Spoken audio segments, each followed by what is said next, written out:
Bonjour à tous et bienvenue sur Book TV. À l'occasion de ce premier JT de l'année, toute l'équipe et toute la rédaction se joint à moi pour vous souhaiter une très belle année.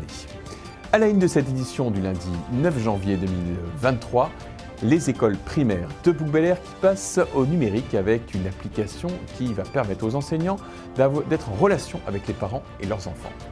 La galette des rois qui s'est fêtée traditionnellement dans les écoles, et puis la première course d'orientation qui s'est tenue le week-end dernier aux Terres Blanches de nuit, sans oublier votre météo qui nous annoncera un rafraîchissement des températures.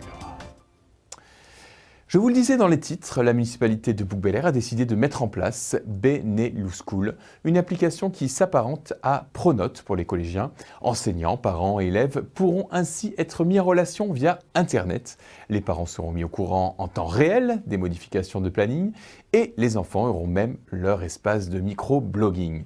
Explication dans ce reportage.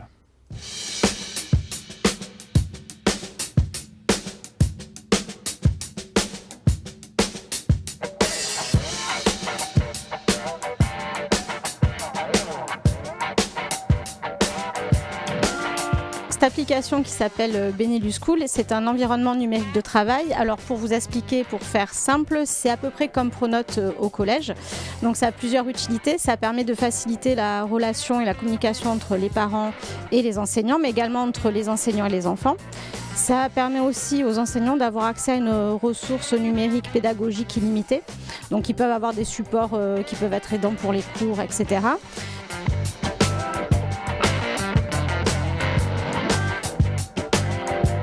Nous avons vécu une période très compliquée avec la Covid et nous avons souhaité équiper nos écoles de cette application Benelux School qui permet effectivement de mettre en relation parents, enfants, enseignants et ça fonctionne très bien. On le voit déjà, ça fonctionne très bien au collège, alors pourquoi ne pas l'adapter aussi aux primaires ?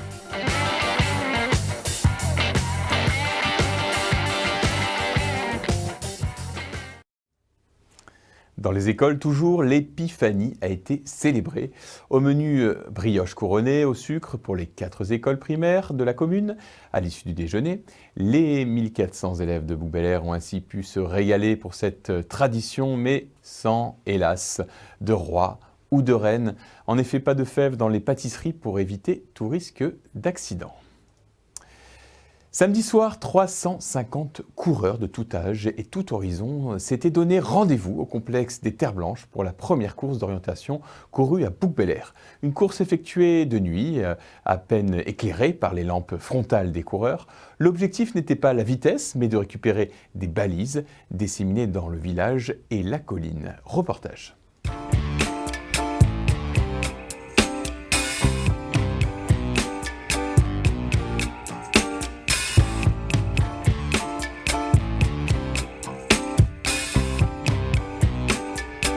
C'est une course d'orientation, donc il faut trouver des balises pour réaliser son parcours. Il n'y a pas d'itinéraire jalonné. On donne aux coureurs ou aux participants une carte en début de circuit et puis il y a dessus 30 balises.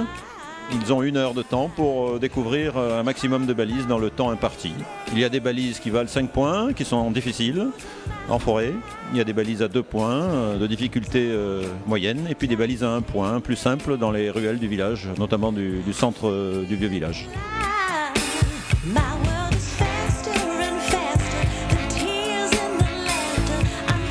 C'est un traquenard, j'ai des amis qui voulaient à tout prix venir le faire. Donc du coup on vient à 5 et le but c'est de partager 1 heure agréable et de s'amuser en courant, en cherchant des balises.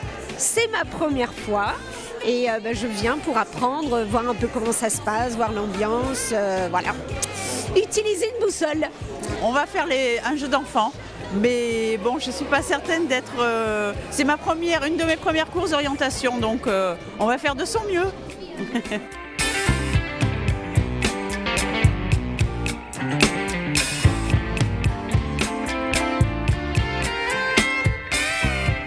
C'est une course qui va rassembler, m'a-t-on dit, plus de 350 personnes, donc avec un bon succès. Et ça nous semblait être totalement dans l'air de ce que l'on voulait faire, avec proche de la nature, puisque c'est une course d'orientation qui va, dont les balises ont été installées dans le village, mais également dans la colline. La colline, la nuit, c'est tout un programme, et donc tout le monde, les participants ont répondu présent.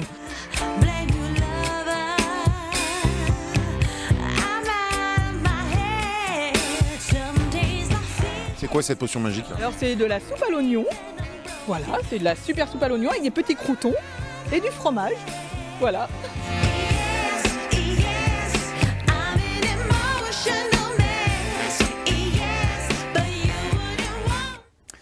Merci de nous avoir suivis. Alors surtout, notez dès maintenant sur vos agendas les vœux du maire à la population qui auront lieu donc le 19 janvier à 18h30 aux Terres Blanches.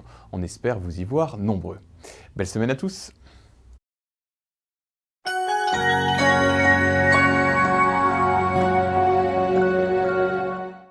Bonjour à tous et bonne année sur Book TV. Pour demain mardi, c'est le soleil qui dominera le ciel bouquin, mais c'est sans compter sur la présence du Mistral qui soufflera jusqu'à 65 km/h en rafale.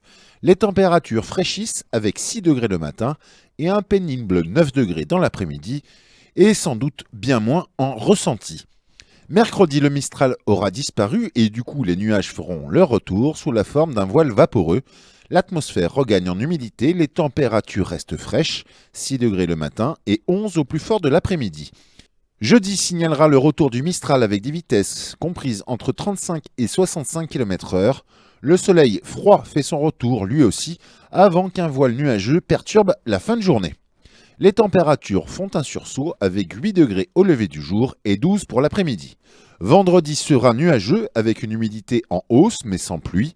Le Mistral s'essoufflera, ce qui maintiendra les températures de 8 degrés le matin et 12 pour l'après-midi. Notre week-end sera maussade mais sans pluie. Les passages nuageux se succéderont pour une ambiance un peu morose. Les températures, elles, profiteront de l'édredon nuageux, 9 degrés le matin et jusqu'à 13 dans l'après-midi. Belle semaine à tous!